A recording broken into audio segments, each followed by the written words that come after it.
Labas vakaras, Marijampolės televizijos eteryje metas žinioms. Šį vakar laidoje matysite. Jungėnų kaimas iškilmingai atidarė renovuotus kultūros namus. Marijampolės kolegijos fasadai atgavo istorinę išvaizdą. Šaltą savaitgalį šildė tradicinis liaudies šokių kolektyvų koncertas Kartų kaita. Jungėnų kaime savaitgalį vyko neeilinė šventė – atidaryti kultūros namai. Retas įvykis ne tik kaime, bet ir apskritai Lietuvoje. Didžiulėje salėje vos tilpo pasidžiaugti susirinkę gyventojai ir svečiai.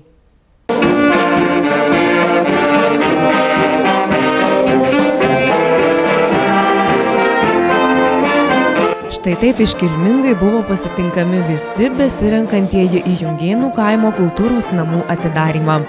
Ilgus metus bendruomeniai tarnavęs pastatas pagaliau sulaukė renovacijos ir iš esmės atnaujintas, dabar visus sukvietė į atidarymo šventę. Šventė tikrai neeilinė, juk kultūros namų atidarymas šiandien netoks jau dažnas reiškinys. Perkirpus simbolinę juostelę ir patalpas pašventinus, šventė prasidėjo. Vienas po kito iš savo vietų kilo sveikintojai. Nepraleido progos čia pasisvečiuoti ir socialinės apsaugos ir darbo ministrė. Vėliau ant scenos kilo ir jaunieji talentai ir kiti kolektyvai, lyg įrodydami, kad šių kultūros namų čia tikrai reikėjo ir kad dirbti bei švęsti čia tikrai bus kam. Lietus lyja, lietus nepsi, ir skaičia.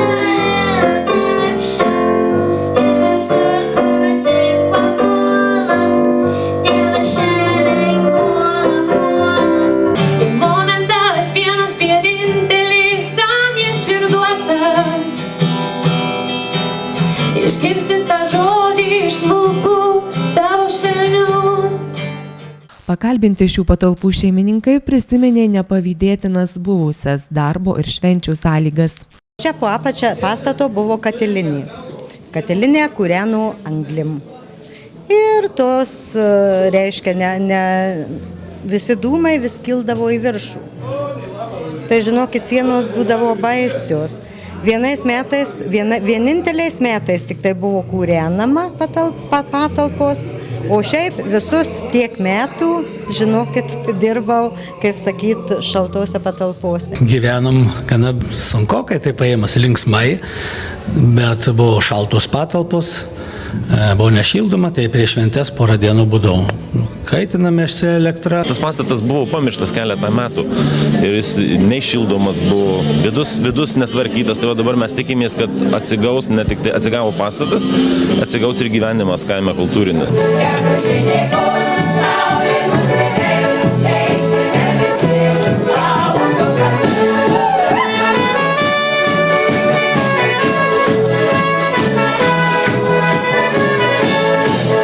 Visų gyventojų, taip pat ir svečių, nuo šiol lauks jaukūs, šilti ir modernūs namai. Neįgaliesiems įrengtas liftas, taip pat ir keltuvas į sceną, bendruomenės, jaunimo ir kolektyvų veiklai daug jaukių kabinetų, o renginiams didžiulė salė. Visko besinaudosiantys neslepia džiaugsmo, sako širdis, džiaugiasi. Dabar aš, žinokit, ateinu į darbą, kaip po atsirakinu senus kultūros namus. Durys lyg tai tos pačios, įėjimas tas pats. Įeinu į vidurį, atrodo papuoliau kažkur į pasaką kažkokią. Iš tikrųjų, tiesiog, gražu. Dabar visų bendras tikslas, kad šis didžiulis ir gražus pastatas visada būtų gyvas. Šitam pastate įsikurs bendruomenė, kai buvo. Žada įsikurti 3 amžiaus universitetas, padaryti Jungėnų filialą. Paskui ten, kur buvo katilinė kažkada, jaunimas įsiruošė savo patalpas, irgi raumenukus augins. Tai bendruomenė parašė projektą, supirko jaunimui visas tai štanginės, kas reikalinga.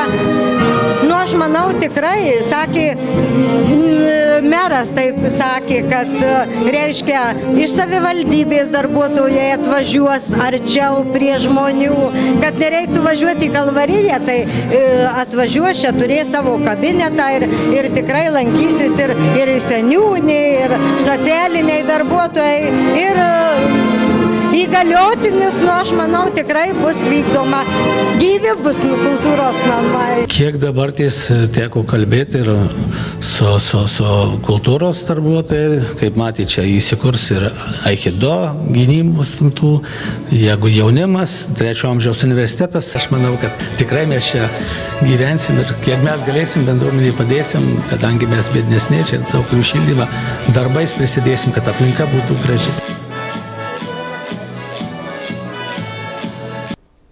Marijampolę papuošė atnaujintas Kolegijos edukologijos ir socialinio darbo fakulteto pastatas, atgavęs istorinę išvaizdą. Prieš 89 metus statytas mokytojų seminarijos pastatas restauruotas Kultūros paveldo departamento, savivaldybės ir kolegijos lėšomis. Mokyklos planuose numatyta ir daugiau renovacijos darbų. Marijampolės miestą papuošė dar vienas restauruotas istorinis pastatas, buvusi mokytojų seminarija. Tikimasi, kad išgražėjusi ir pirmykštį vaizdą susigražinusi pastatų išorė prisidės prie čia besimokančių žmonių ir jiems dėstančių pedagogų kokybiškesnių darbo sąlygų, ugdys pagarbą praeičiai, lavins estetinį skonį. Istorinio pastato renovacija kainavo apie 433 tūkstančius litų. Didžiąją lėšų dalį beveik 300 tūkstančių skyrė Kultūros paveldo departamentas. Likusią sumą finansavo pastato šeimininkė kolegija ir Marijampolės savivaldybė. 2011 metais, 2012 ir 2013 metais atlikti fasado rekonstrukcijos darbai, sutvarkytas cokolis, sutvarkyti išorės langai, išorės duris. Dabar matosi fasadas labai gražus, tvarkingas. Tačiau, norint pasiekti šito rezultato, reikėjo nudaužyti beveik visą tinką, reikėjo atlikti dezinfekcijos darbus, gruntavimo ir kompleksiškai nepažeidžiant technologijos, kuriomis buvo atliekami darbai anuomet. Kad gauti šitą vaizdą tikrai reikėjo labai daug darbo įdėti, taigi darbai truko 2 metus. Restauravimo darbus atliko Marijampolės bendrovė Vidara. Dabartinis Kolegijos edukologijos ir socialinio darbo fakulteto pastatas pastatytas 1925 metais, tuomet čia įsikūrė Marijampolės mokytojų seminarija. Karo pabaigoje buvo nuniokotos seminarijos patalpos, sudarkytas parkas, tačiau 1944-aisiais čia vėl buvo pradėtas darbas. Pedagogų ruošimas šiuose patalpose nenutrūko iki šių dienų.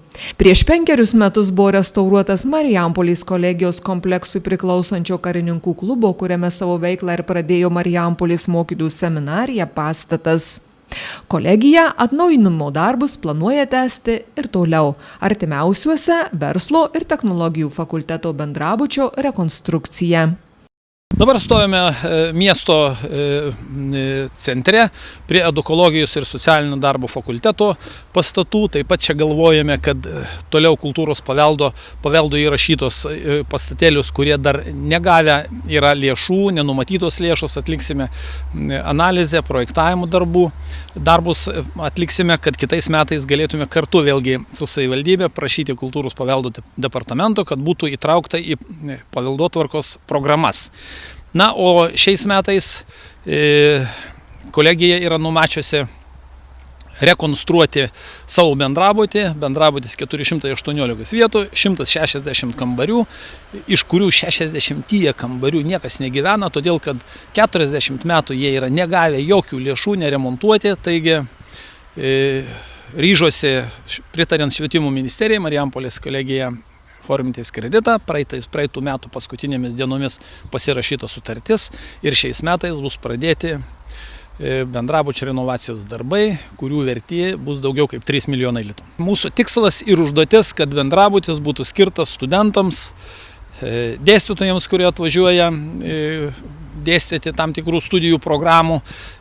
Tačiau esant laisviems kambariams, be abejonės sudarysim galimybę, kad ir miestų svečiai šiek tiek galbūt pigiau negu tokiuose mūsų iškeliuose viešbučiuose, kurios yra kiekvienam savo, kaip sakoma, galėtų apsigyventi ir mūsų bendrabutyje. Taigi tikimės, kad jau kitų metų, mokslo metų pradžioje, rugsėjo 1 bendrabučio rekonstrukcijos darbai turėtų būti užbaigti. Džiugu, kad Marijampolės kolegijos finansiniai rezultatai ir veikla 2013 metais buvo sėkminga, kolegijos metus užbaigė sėkmingai, skolų neturime ir galėsime galvoti ir šiais metais, kaip istoriniams pastatams duoti kitą impulsą, kad ir toliau būtų vykdoma rekonstrukcija. Mokesčių inspekcija perspėja gyventojus dėl naujo telefoninių sukčių sumanyto pinigų išviliojimo būdo. Savaitgalį Kaune užfiksuotas atvejis, kuomet mokesčių inspektoriumi prisistatęs telefoninis sukčius iš moters tikėjosi išvilioti baudą už laiku nepateiktą deklaraciją susijusią su būsimo euro įvedimu. Praturtėti sukčiui nepavyko, nes jis paskambino mokesčių inspektoriai. Mokesčių inspekcija primena, kad ji nereikalauja pateikti jokių deklaracijų susijusių su būsimo euro įvedimu. Be to, inspekcijos specialistai nei mokesčių, nei baudų grynaisiais pinigais nepriima, o taip pat kurjeriai pas mokesčių mokėtojus surinkti baudų nevažiuoja. Šeštadienį nuo plėšikų nukentėjo garbaus amžiaus marijampolietė gyvenanti Kauno gatvėje. Į moters buto duris paskambino pašto kurjeriu prisistatęs vyriškis. Užėjęs į butą, šeimininkai papurškė dujų į veidą ir pagrobė 3000 litų bei 100 Jungtinių Amerikos valstijų dolerių.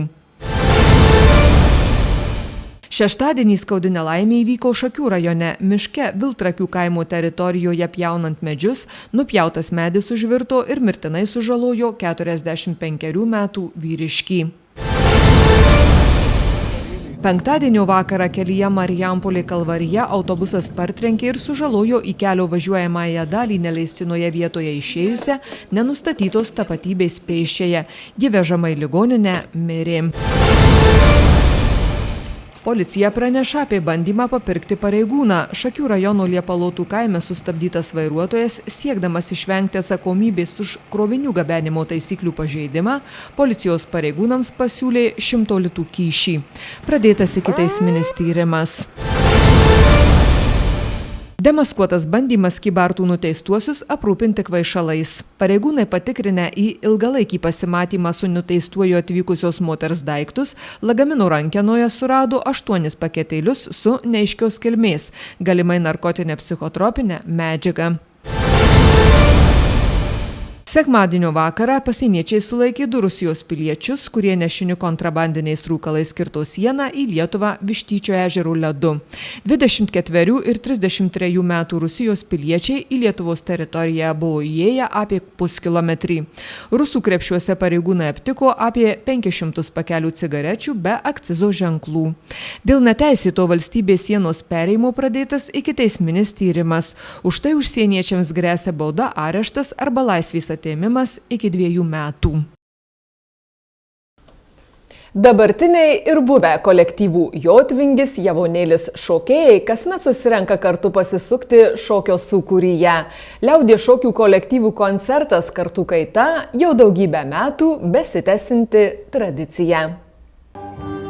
Tradicinė liaudies šokių šventė Kartų kaita, kaip ir kasmet, taip ir šiemet į kultūros centro sceną sutraukė didžiulį būrį šokėjų, nuo pačių mažiausių iki seniorų.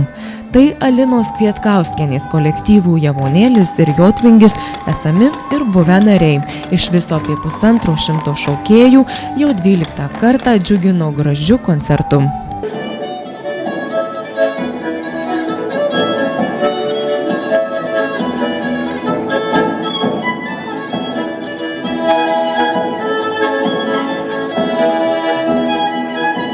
Čia matomai žmogui yra iš vidaus tas didžiulis noras.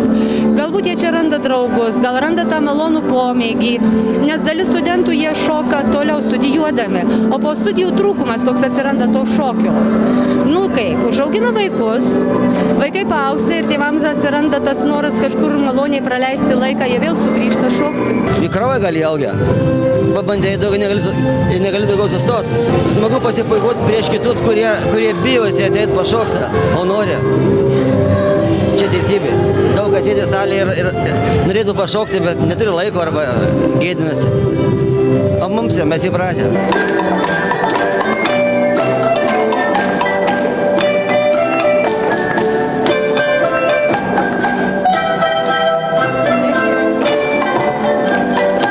priverčia žmogų gyventi. Nori gyventi, gyvena, nori šoka.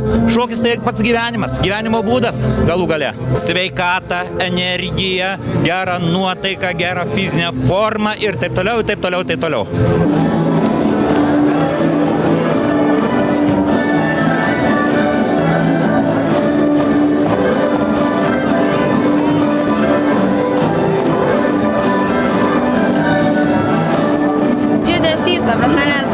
Ir šiaip smagu, kai žiūri į tave, tiesiog žiūrovai per koncertus, tiesiog kai įvertina, smagu.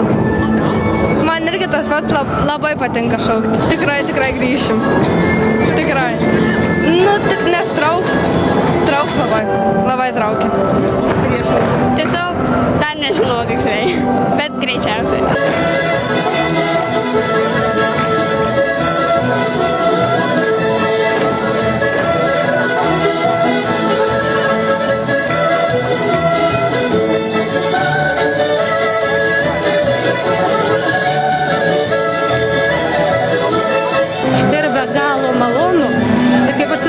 Neveltui gyventa. Neveltui tiek metų toj virtuvėje virta, tiek metų šokinta, tiek nervų gadinta. Iš tiesų labai smagu. Tiesiog man pasisekė.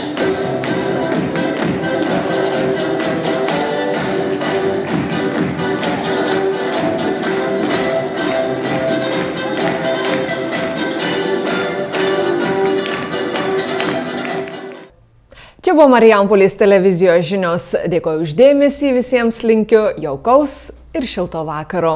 Iki rytojaus. Orų rubriką remia Sumani TV, naujos kartos Seagates televizija.